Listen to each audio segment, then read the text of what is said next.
I guess you could maybe try to write in terms of sines and cosines.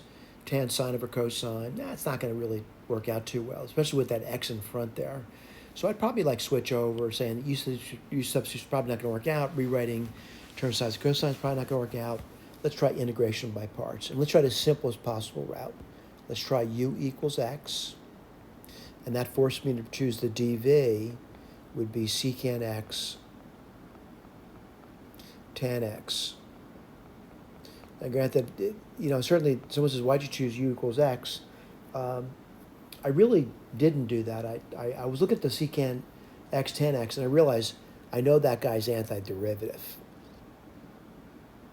And once the guy's antiderivative, just secant.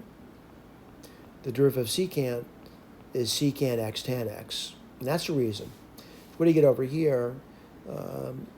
Let's take a look at that. You're going to get du is equal to dx. Now, granted, the fact that I could write that down doesn't mean it's going to make it easier for me to do the problem, but I'm going to try to do this now. And what are you going to get? We get uv, which is going to be x secant x. And I'm hoping to, at least stay on the same level, if not easier. And what do you get there? You get, let's see, v du. Well, that's not so bad. It certainly got a lot simpler. You get secant x dx.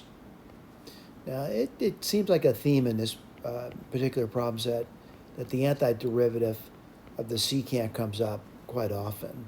And what's going to be the natural log of the absolute value of secant x plus tan x